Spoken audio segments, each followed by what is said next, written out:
오늘은 아모스 1장 3절부터 10절까지 말씀 통해서 죄에 대한 심판과 경고라는 제목으로 함께 말씀을 나누도록 하겠습니다. 지난 시간 말씀을 아주 간략하게 설명을 드리게 되면 하나님께서는 당시 영적으로 타락하고 혼탁한 시대에 하나님의 말씀을 가감없이 전할 수 있는 영적으로 순박하고 순수한 당시의 목동이자 그리고 떨어진 과일을 주워 먹었던 별 볼 일 없었던 아모스 대언자를 택하시게 됩니다.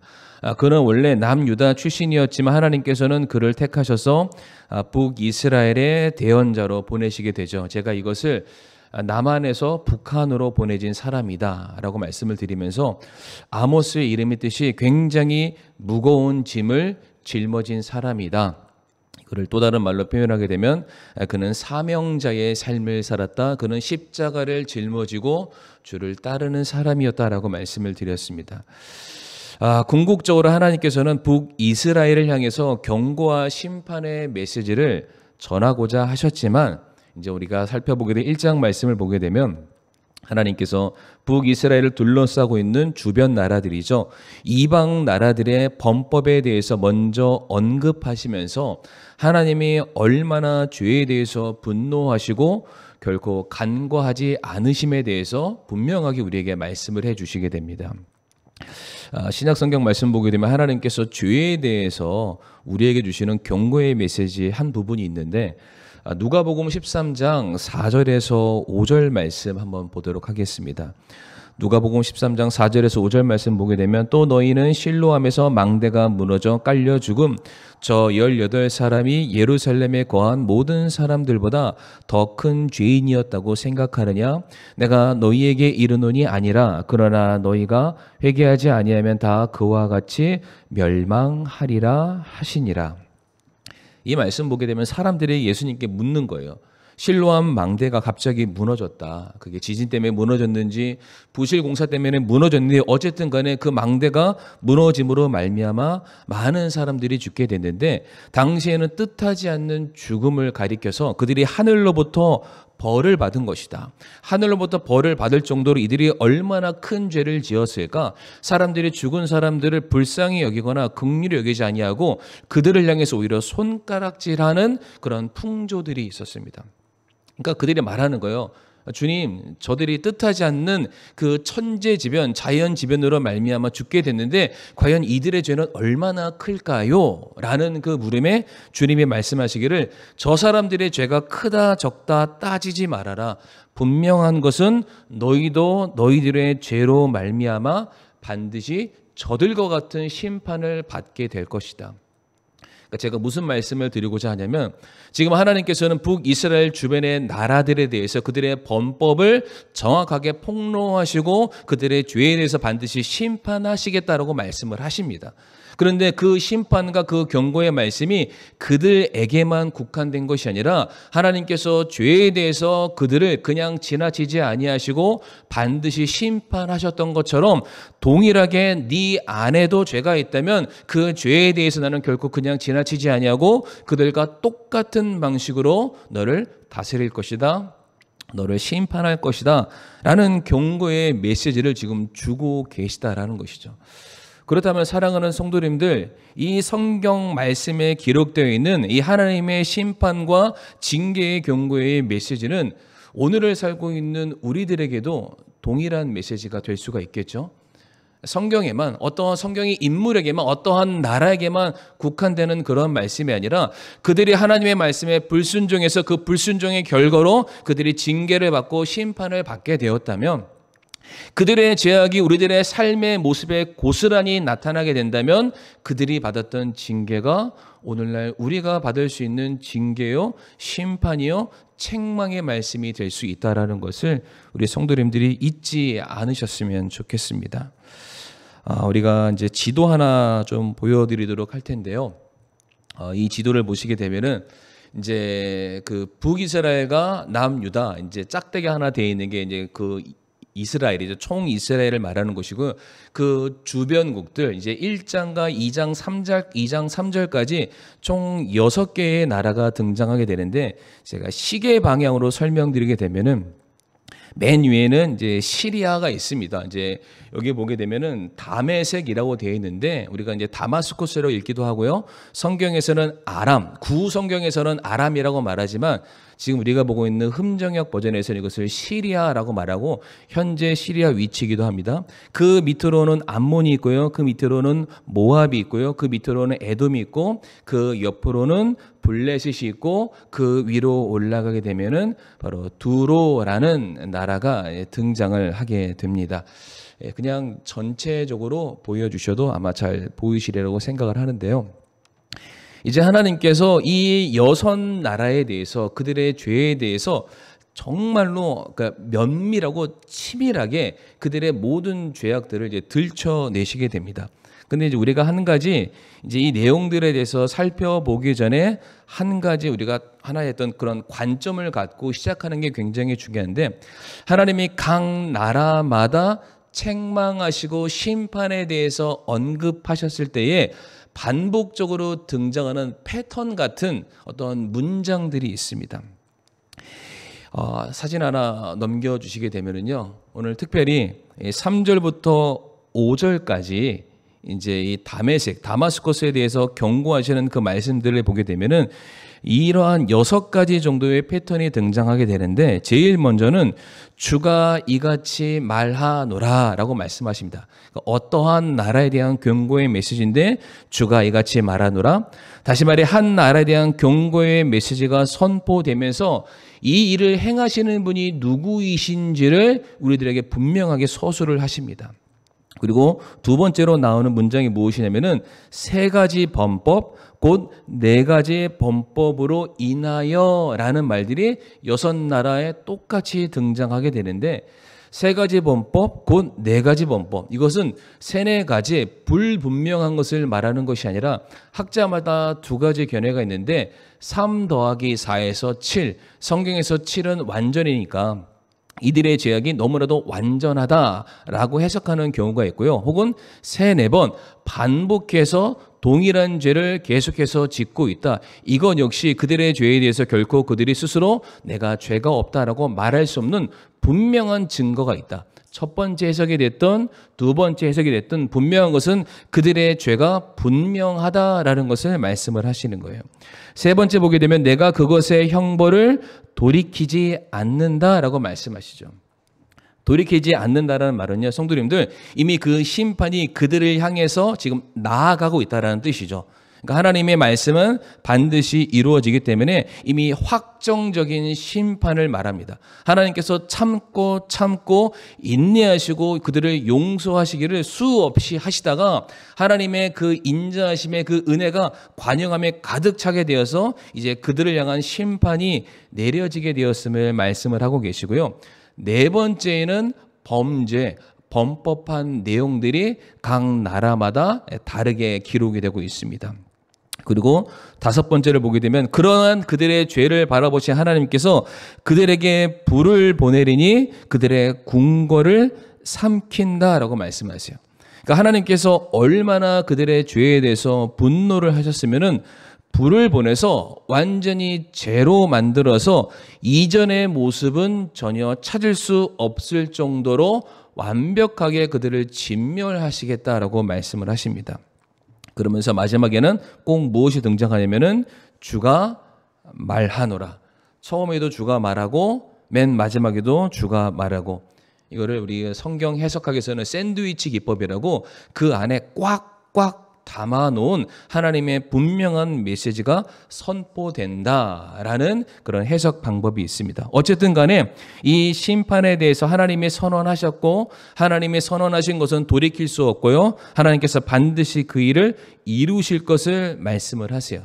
그러니까 이들의 범죄가 얼마나 컸다라는 것을 우리가 이와 같은 패턴을 통해서 깨달아 알 수가 있는데 오늘 첫 번째 나라 원래는 오늘 가능하면 6나라를 다 다룰까 했는데 오늘은 그냥 3나라만 시간이 되는 대로 이 시간 말씀을 나누기 원하는데 첫 번째 나라는 다마스쿠스입니다. 근데 다마스쿠스는 그 도시의 이름이고요. 그 도시를 품고 있는 나라는 우리가 알고 있는 것은 구 아람, 현 시리아라는 그런 나라가 되겠습니다.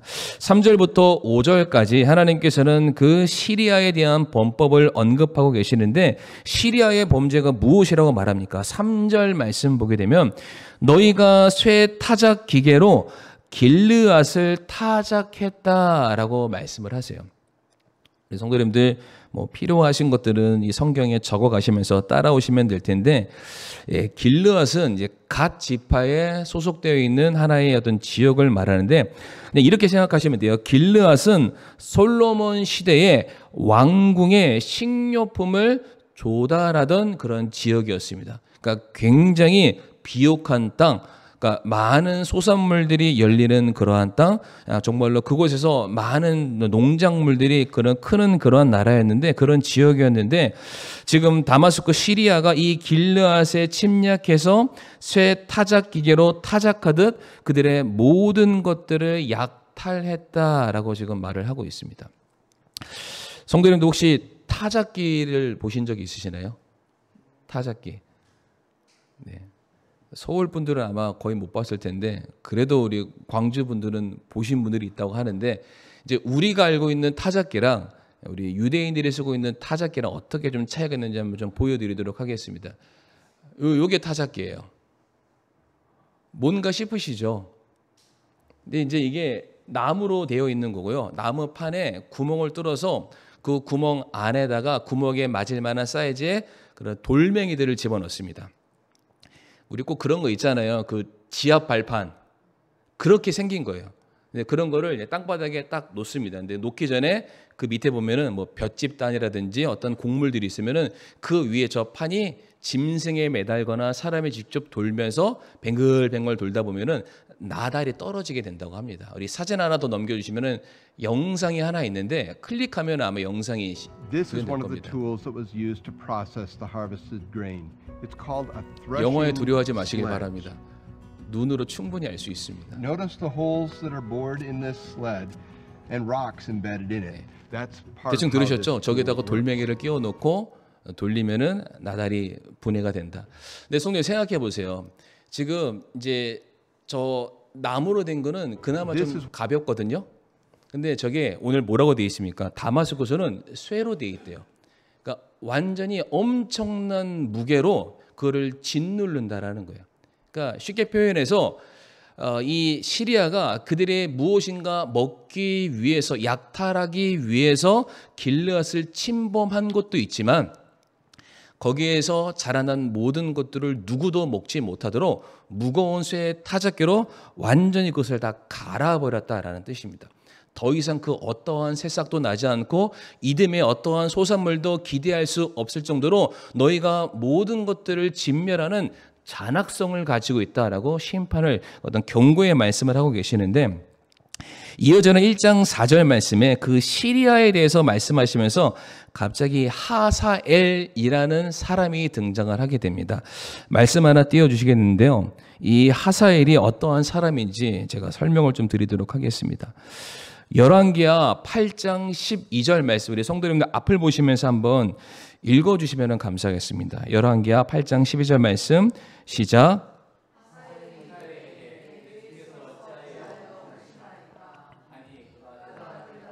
내가 이스라엘 자손에게 행할 악을 내가 알기 때문이니라. 내가 그들의 강한 요새들의 불을 놓으며 그들의 청년들을 칼로 죽이고 그들의 자녀들을 내던지며 아이벤 그들의 여인들을 잡아 찢으리라 하매. 아멘. 여기서 하사엘은 시리아의 신하입니다. 당시 시리아의 왕은 벤 하닷이었는데, 당시 벤 하닷이 우리가 정확하게 알 수 없는 어떤 병에 걸리게 됩니다. 중병에 걸리게 되는데, 바로 그 시리아에 우리가 잘 알고 있는 엘리사가 잠깐 방문하는 그런 기회가 있게 됩니다. 그러니까 벤 하닷이라는 왕이 엘리사가 왔다는 소문을 듣고 자기의 몸종이자 신하였던 하사엘을 엘리사에게 보내서 내가 어떻게 하면 나을 수 있을까, 내가 죽지 않고 살 수 있을까를 물으러 갑니다. 마치 나아만 장군이 자기 병을 고침받았던 것처럼. 그때 엘리사가 하사엘에게 계속해서 말하기를, 이제 너희 왕한테 가서 이렇게 얘기하라. 왕이여, 너는 살 것이다. 그러나 하사엘아 너는 분명히 알아라. 너희 왕은 살지 않고 죽을 것이다 라고 말을 합니다. 그러니까 하사엘에게 거짓말을 시키는 거예요. 왕에게는 산다고 말해라. 그러나 너는 알고 있어라. 그 왕은 죽게 될 것이다. 그런데 엘리사가 하사엘에게 그런 말을 하다가 성경 말씀 열왕기하 8장 11절 말씀 보게 되면 엘리사가 여기 앞에 있는 우리 소집사님을 제가 하사엘로 생각하겠습니다. 딱 쳐다보는 거예요. 쳐다보는데 정말로 눈에서 눈물이 흐를 정도로 쳐다보면서 눈물을 뚝뚝 흘리니까 하사엘이 몸둘 바를 모릅니다. 왜 도대체 나를 보시면서 그렇게 눈물을 흘리십니까? 라고 묻자 대답한 게 12절이었어요. 성도님들이 분명히 아무런 생각 없이 말씀을 읽으셨을 텐데 이 말씀 보게 되면 뭐라고 되어 있냐면은 너가 우리 이스라엘을 점령하고 잔악한 짓을 벌일 것이다. 어떤 말들이 있나요? 그 밑에 말씀 보게 되면 우리가 감히 상상하고 싶지도 않은 그런 말씀들이 기록되어 있죠. 청년들을 칼로 죽이고 그의 자녀들을 내던진다는 것은 바닥 바위에 던져서 터져서 죽인다는 그런 뜻이에요. 거기에서 그치지 않죠. 앞으로 장차 우리의 적이 될 수 있는 여인의 태 속에 있는 그 아이까지 칼로 베어서 죽이는 일들을 자행하는데 그 일을 누가 하냐면은 하사엘 네가 할 것이다. 그러니까 엘리사가 앞으로 있게 될 먼 미래를 바라보면서 이스라엘 내가 사랑하는 조국의 그 일들을 아니까 눈물 흘리면서 하사엘을 바라보는 거예요. 마치 일을 가는 것처럼 네가 우리의 조국의 사람들을 이렇게 할 것이다. 분노에 차오르는 그런 말이죠. 그랬더니 다음 절 한번 띄워주시겠어요? 이어지는 13절 말씀 보게 되면은 하사엘이 이렇게 말해요. 엘리사에게 개와 같은 당신의 종이 무엇이게 이런 큰 일을 행하겠습니까? 엘리사요, 말도 안 됩니다. 나에게는 그럴 만한 재주가 없는 사람은 나는 절대로 그렇게 하지 않을 거예요 라고 이제 말을 하는 거예요. 그런데 성도님들 그 밑에 있는 14절과 15절 말씀 보잖아요. 하사엘이 정확하게 거짓말합니다. 왕에게 찾아가서 엘리사에게 말한 대로 그대로 말해요. 왕이여 당신은 죽지 않고 살 겁니다. 그래 놓고는 하사엘이 어떻게 하냐면은 그 왕을 자기 손으로 죽여버립니다. 안 한다고 했던 그 사람이 실제로 그 왕을 죽이고요. 그리고 엘리사가 예언했던 것처럼 이 12절에 나와 있던 이 사건이 바로 그의 손을 통해서 북이스라엘이 진멸당하는 그런 사건이 등장하게 돼요. 그 이후에서 오늘 본문 1장 4절에 하사엘이라는 사람의 이름이 등장하는 겁니다. 근데 성도님들 오늘 1장 4절 말씀을 좀 잘 다시 한번 봐주시길 바랍니다. 그러나 내가 하사엘의 집에 불을 보내리니 이해가 되시죠? 하사엘이 잔악하게 이스라엘 백성들을 괴롭혔으니까 그의 집에 불을 보내고 그의 모든 것들 가산을 태우는 것은 너무나도 당연한데 그것이 벤하닷의 궁궐을 삼킨다라고 되어 있어요. 벤하닷은 제가 방금 전에 말씀드렸죠. 죽었다라고 말씀드렸잖아요. 여기서 말하는 벤하닷은 누구냐면은 바로 그의 아들입니다. 우리가 이제 이스라엘의 역사를 알게 되면 조금 더 이제 재미가 있을 텐데 이게 무엇냐면은 우리 구약 성경에서는 이집트의 왕을 뭐라고 부르나요? 바로 혹은 파라오라고 부르죠. 이름이 아니에요. 호칭을 말합니다. 시작에서는 로마의 황제를 뭐라고 부르나요? 카이사르, 시저라고 부르잖아요. 그거는 이름이 아니라 그 사람의 직분과 호칭을 나타내는데 벤하닷이 그런 이름이에요. 벤하닷은 신의 아들이라는 뜻이죠. 나라를 통치하고 다스리는 왕의 존재다. 지금 하사엘이 모반을 일으켜서 왕권을 차지하고 그 왕자의 자리에 누구를 세우냐면은 자기 아들을 세웁니다. 그래서 뒤에서 마치 모든 것을 조종하는 하나님과 같은 존재가 되기를 원했던 사람이 바로 하사엘이었어요. 사랑하는 성도님들, 성경 말씀 보게 되면 선한 왕이든 악한 왕이든 모든 권력을 세우시는 분은 우리 하나님이십니다. 이제 4월 10일 날도 총선이 있는데 우리가 누구를 뽑든지 간에 그 사람이 세워지는 것은 바로 하나님의 뜻 안에 담겨 있겠죠. 어쨌든 모든 왕을 세우시는 것은 하나님의 뜻인데 지금 하사엘이 어떠한 사람이었냐면은 그것을 스스로 찬탈하고 빼앗고 자기가 그 자리에 오르려는 반역이죠. 신성 모독하는 사람이었어요. 내 필요와 내 만족을 얻을 수만 있다면 어떠한 수단과 방법도 가리지 않겠다. 내가 스스로가 심판자가 되어서 모든 것들을 진멸하고 그 위에 내가 우뚝 서겠다라는 사람이 바로 하사엘이었고, 이 하사엘이 당시 시리아를 대표하는 사람이었어요. 하사엘이 아까 열왕기하 8장 13절에 뭐라고 말했나요? 이 개와 같은 종이 감히 그럴 수 없습니다. 그러니까 겉모습과 속마음이 너무나도 달랐던 거예요.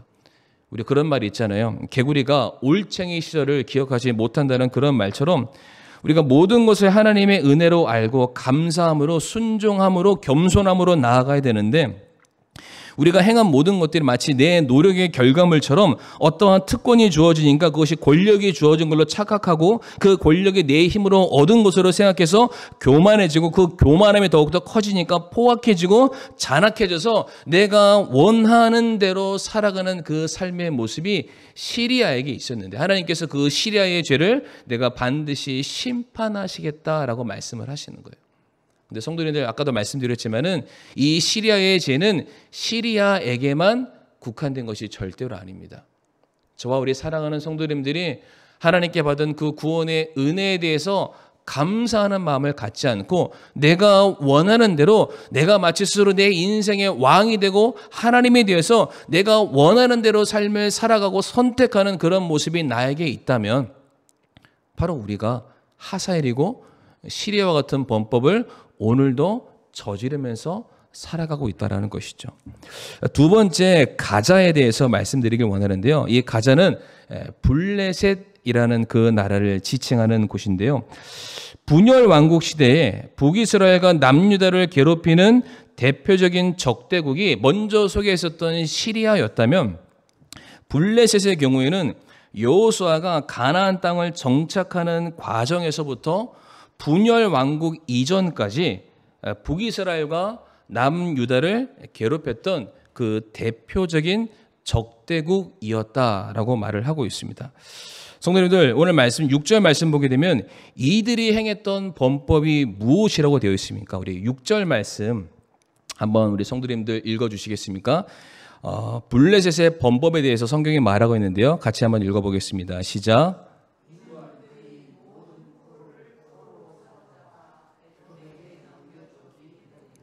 아멘. 여기 에돔이라는 나라가 나오는데, 이 에돔은 나중에 에돔이라는 나라를 설명드렸을 때 그때 소개를 해드리도록 하고요. 그냥 간단하게 성도님들이 머릿속에 기억하실 것은 무엇이냐면은, 에돔과 이스라엘의 관계는 개와 고양이 관계, 마치 대한민국과 일본의 관계, 앙숙 관계, 견원지간입니다. 그런데 오늘 말씀 보게 되면은 블레셋이 이스라엘 백성들을 포로로 사로잡아서 그들을 에돔에게 넘겨주었다. 이것이 그들의 죄다라고 말씀을 하세요. 이게 전쟁에서 싸워서 승리한 사람들이 포로를 사로잡아서 노예로 파는 것은 그냥 관례일 수 있습니다. 근데 성도님들, 우리 최근에 우크라이나 그리고 러시아와의 그 전쟁 속에서 수많은 포로들이 지금 이 양상이 되고 있습니다. 그런데 우리 사진 하나 보여주시면 감사하겠는데, 두 장의 사진인데 하나는 이제 우크라이나 저격수입니다. 근데 이 저격수가 러시아 병사에게 발각을 당하게 돼요. 그래서 이 사람이 이제 우크라이나에서는 굉장히 큰 영웅이 됐는데, 마지막으로 내가 너희들의 손에 죽기 전에 내가 담배 한 대 피고 죽겠다라고 하면서 우리나라의 영광을 이라는 말을 하고 그대로 죽는데, 그 과정들이 영상으로 이제 녹화가 됐다고 합니다. 물론 이제 우리가 볼 수 있는 영상은 아니지만요. 또 하나 보게 되면은 러시아군에 잡혔던 우크라이나의 그 포로의 충격적인 모습이죠. 한 1년 가까이 되는 새에 굉장히 큰 장정이 저렇게 왜소한 사람으로 변해서 풀려났다라고 말을 하고 있습니다. 그러니까 한번 생각해 보세요.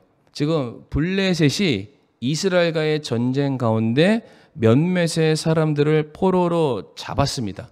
근데 그 잡은 거를 누구한테 전달했다고요? 에돔한테 전달했어요. 에돔은 이스라엘과 앙숙 관계이죠.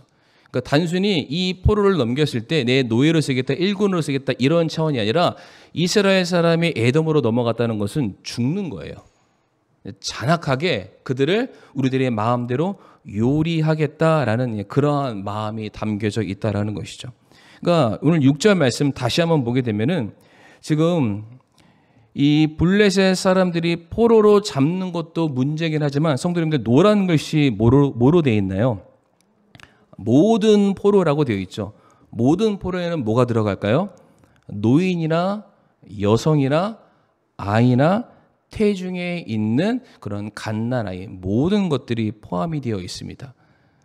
그러니까 지금 블레셋이 자신들의 이익을 얻기 위해서 남녀노소를 물어나고 모든 사람들을 팔아 넘겼는데 단순히 자신의 이익만을 얻는 것처럼 보일 수 있지만 그들 역시 앞에서 설명됐던 시리아처럼 그들의 손으로만 이스라엘 백성들을 죽이지 않았을 뿐 모든 사람들을 죽이는 일에 간접적으로 동참하는 그러한 사람들이었습니다.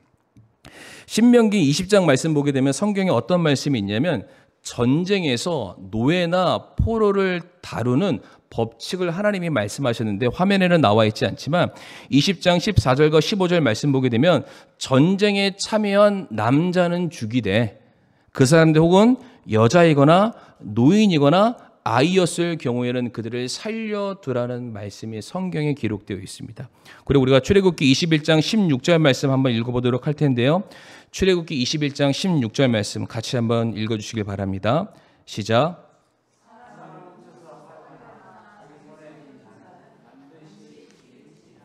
아멘. 이 전후의 문맥의 말씀 보게 되면 하나님께서 모든 사람들은 자신의 형상대로 만들었으니까 그들에게는 생명의 존엄성이 있다. 그들을 귀하게 여겨야 된다라는 말씀을 하시는데 지금 블레셋의 범죄는 무엇이냐면은 이 모든 생명들에 대해서 무가치하게 여기는 그러한 마음을 갖고 있는 것이죠.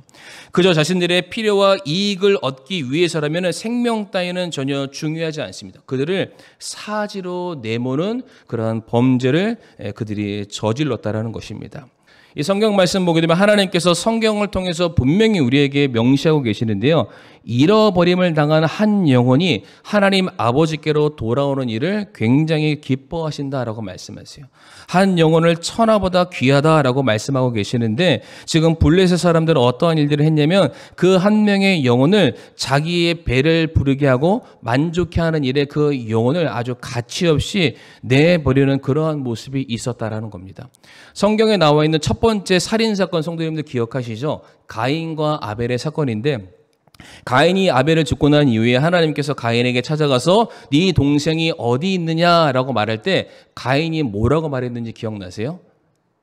내가 내 동생을 지키는 자니까. 자기가 죽여놓고는 그냥 입 싹 닫아놓고 나는 모른다, 나는 상관없다, 나와 그는 별개의 관계다라고 말하는 거예요.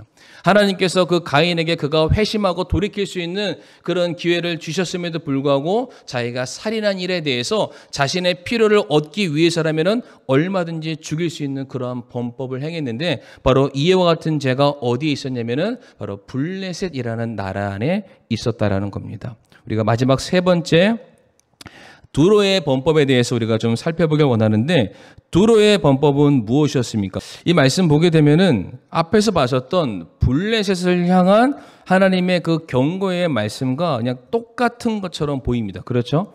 그런데 블레셋과 두로의 한 가지 차이가 있는데 그 후반절에 나와 있습니다. 뭐라고 되어 있습니까? 두로는 이스라엘과 언약을 맺었던 관계였는데 그것을 기억하지 않고 파기하면서 포로를 넘겼다. 포로를 에돔에게 넘겨주었다라고 말을 하고 있습니다. 우리가 성경 말씀 보게 되면은 두로는 다윗 왕 때부터 시작해서 솔로몬 시대에 이르기까지 이스라엘과 굉장히 친분 관계를 유지하는 그런 나라였고요. 솔로몬 시대에 이르러서는 이스라엘과 형제의 실질적인 언약을 맺은 나라이기도 했습니다. 왜 그러냐면 두로라는 나라 옆에 레바논이라는 그런 나라가 있는데 레바논에 굉장히 유명한 특산품이 있습니다. 뭘까요? 레바논에 백향목이라는 나무가 있습니다. 우리 백집사님은 꼭 아셔야 될 텐데요. 레바논의 백향목. 그러니까 두로가 그 나무를 공수해서 솔로몬 때에 성전을 짓는 일에 협력하는 그런 과정들이 있었는데 그때 두로가 굉장히 큰 일을 감당하게 됩니다. 그래서 이때에 이스라엘이 너무나도 고마워서 솔로몬이 어떻게 하냐면 열왕기상 9장 11절 말씀 보게 되면 화면에는 나와 있지 않는데요. 그들에게 고마운 마음에 두로에게 이스라엘 지경의 일부의 땅을 배분해 주는 그러한 일들이 성경에 기록되어 있고요. 심지어 다윗 때에도 그 관계가 너무나도 좋아서 다윗이 아까 있었던 주변의 수많은 나라들을 공격하는 일들이 있었지만 두로에 대해서만큼은 그 다윗이 침략하지 않았다라고 말을 합니다. 그런데 이와 같은 형제의 관계를 맺고 있었던 두로가 이스라엘과의 관계를 파기해 버리게 되는데 이유는 다른 게 아닙니다. 솔로몬 이후에 분열 왕국 시대로 넘어가게 되면서 이스라엘의 영향력, 그런 권력들과 군사력이 급격하게 감소를 하게 되죠. 그러니까 더 이상 두로가 이스라엘을 통해서 얻을 수 있는 이득, 이해관계가 성립되지 않자 그 관계를 그냥 청산해 버리게 됩니다. 성도님들, 여기서 중요한 게 아까 9절 말씀에 언약이라는 부분이 있는데 그 언약 밑에 성도님들 히브리어지만 한글로 베리트라고 써주시기 바랍니다. 베리트. 베리트가 언약이라는 뜻인데 이 언약은 우리가 어떤 사건을 기억하면 되냐면 창세기 15장에 하나님께서 아브라함 사이에 맺었던 그 언약을 기억을 하시면 됩니다. 하나님께서 아브라함에게 내가 후대를 주겠다, 이스라엘 향한 축복을 너에게 주겠다라고 말씀하시면서 아브라함을 재우시죠. 그러나 하나님은 홀로 아브라함과의 사이에서 계약을 맺기 위해서 재물을 가져오시고 재물을 둘레 쪼개서 그 사이로 지나가시는 그런 장면이 있는데 이 계약을 어겼을 때에는 이 재물이 둘로 쪼개져서 죽은 것처럼 이 계약을 이행하지 않는 자는 이와 같은 죽음을 면치 못할 것이다 라는 의미가 바로 언약 안에 담겨져 있습니다. 그런데 이와 같은 엄중한 계약을 두로와 솔로몬, 두로와 이스라엘이 맺게 되었는데 두로가 자신의 이익에 따라서 더 이상 얻을 것이 없게 되자 이것을 손바닥 뒤집는 것처럼 그냥 그 자리에서 파기시키는 그런 일들이 있게 됐다는 거죠. 저는 이 말씀을 보면서 어떤 것이 생각났냐면 이스라엘 백성들이 출애굽을 하고 나온 이후에 가나안으로 행군하는 과정 속에서 하나님께 매일같이 원망하는 그 모습을 우리 성도님도 아마 기억하실 거예요. 물이 없으면 물이 없다고, 고기가 없으면 고기가 없다고, 길이 불편하면 불편하다고, 멀면 멀다고 온갖 핑계를 대면서 그때마다 하나님이 주신 약속을 파기하고 다시금 내가 이집트로 돌아가기를 원합니다라고 말했던 바로 이스라엘 백성들의 그 모습. 하나님께서 그 모습을 얼마나 분노하시고 정말 하나님께서 때로는 모세에게 뭐라고 말씀하셨습니까? 내가 싹 다 없애고 너를 통해서 내가 다시 새 언약과 새 일들을 이루길 원한다라는 그런 하나님의 분노의 말씀 우리가 본 적도 있습니다. 그러니까 지금 하나님께서 두로의 어떤 죄를 지적하고 경고하고 계시냐면 하나님의 말씀에 대해서 불순종한 죄, 하나님의 언약을 파기한 죄, 하나님의 말씀을 계산하여 자기 입맛에 필요에 따라 선택적으로 고르고 따르려 했었던 그런 현대판 기복주의 신앙에 대해서 하나님이 지금 지적하고 계시는 것을 우리에게 말씀하고 계세요. 오늘 세 나라에 대해서 우리가 살펴봤습니다. 처음에는 시리아였고요. 두 번째는 블레셋이었고요. 세 번째는 두로였습니다. 이 각각의 나라들이 그들이 믿는 신들이 따로 있었고요. 그들이 살아가는 생활 양식들은 서로 다 달랐습니다. 그러나 분명한 것은 그들이 범했던 그 죄가 그들에게만 국한되었던 것이 아니라 오늘을 살고 있는 우리들에게도 동일하게 발견될 수 있고 동일하게 우리가 행하고 있는 범법이라는 사실입니다. 우리가 잠언 5장 22절과 23절 말씀 읽고 마치길 원하는데요. 잠언 5장 22절과 23절 말씀이 되겠습니다. 우리 먼저 22절 말씀 같이 한번 읽어보도록 하겠습니다. 시작. 사악한 자는 스스로 자기 불법들에 걸리며 자기 죄들의 줄에 매이리니. 아멘. 이 말씀 보게 되면 사악한 자는 스스로 자기의 불법에 걸리며 자기의 죄들의 줄에 매인다라고 말합니다. 쉽게 표현해서 자기가 뿌려놓은 죄의 씨의 열매를 자기가 고스란히 먹게 된다라는 거예요. 제가 다음 시간에 더 자세하게 말씀드리겠지만은 지금 앞으로 언급되게 될 앞으로 세 나라 총 포함해서 이 6개의 나라들은 실질적으로 이스라엘과 직접적인 혹은 간접적인 관계를 맺는 그러한 나라들입니다. 어떠한 나라들은 이스라엘이 하나님의 말씀에 순종하지 못함으로 말미암아 남겨지게 되어서 이스라엘의 발목을 잡는 장애물이 됐던 그런 나라들이 있고요. 또 어떤 나라들은 이스라엘이 그들을 다스리고 통치하고 있었음에도 불구하고 그들에게 선한 영향을 끼치지 못해서 그들이 우상을 숭배함으로 말미암아 이스라엘에서 떨어져 나간 나라들도 있습니다. 그러니까 지금 이스라엘이 각각의 나라들을 통해서 공격을 받고 있는데 그 모든 공격이 사실은 그들이 그동안 뿌려 놓았었던 죄의 결실들이었던 거예요. 그러니까 그들에게도 그들의 죄의 모습이 발견되지만 동일하게 그 모든 죄의 모습이 어디로 귀결되냐면은 바로 이스라엘 백성들 안에서 발견되는 죄라는 것이에요. 그런데 성도님들 감사한 것은 23절 말씀인데요. 같이 한번 읽어보겠습니다. 시작. 그는 훈계가 없으므로 죽을 것이요 자신의 큰 어리석음으로 인해 길을 잃으리로다. 아멘. 이 말씀 보게 되면 훈계가 없으면 죽을 것이다. 네가 깨닫지 못하고 돌이키지 아니하고 회개하지 아니하면은 너는 죽을 것이다. 너 스스로 의롭다고 스스로 지혜롭다고 생각하지만 네가 가는 길에 결국에는 그것이 패망의 길이요 사망의 길이 될 것이다. 근데 성도님들 이 말씀을 우리가 역설적으로 반대로 생각해 보게 되면 아직까지 하나님께서 아모스라는 사람을 통해서 이스라엘에게 무엇인가를 말씀하고 계신다라는 거예요. 무엇인가 그들에게 훈계를 주고 계신다라는 거예요. 무엇인가 그들에게 빠져나갈 수 있는 구원의 길을 제시하고 있다라는 것은 하나님께서 지금 이 6나라를 통해서 경고하시는 것은 너 내일이면 죽을 거니까 각오해 이 말이 아니라 이와 같은 죄들을 너가 바라보면서 그 죄가 너희 죄라는 것을 깨닫고 오늘이라도 이 시간 돌이켜 회개하라는 하나님의 자비의 말씀이 되겠습니다. 그러니까 우리 사랑하는 성도님들도 저는 동일하다고 생각하는데 우리들의 삶 속에서 내가 정말로 이렇게 살아도 되나라는 그런 마음을 우리가 간혹 가질 때가 있는데 그때마다 하나님께서 때로는 말씀을 통해서 때로는 우리가 직접 보는 성경을 통해서 때로는 어떠한 환경들을 통해서 내 자신을 다시 한번 돌아보게 하시는 그런 일들이 있어요. 근데 그때 그냥 나에게 왜 이런 일이 있지? 라는 우연으로 치부할 것이 아니라 바로 그 순간 나 자신을 돌아보고 하나님께 정말로 회개하고 돌이키고 우리 자신을 온전하게 깨끗하게 하는 그 일에 우리들의 몸과 마음을 드릴 수 있기를 간절히 바랍니다.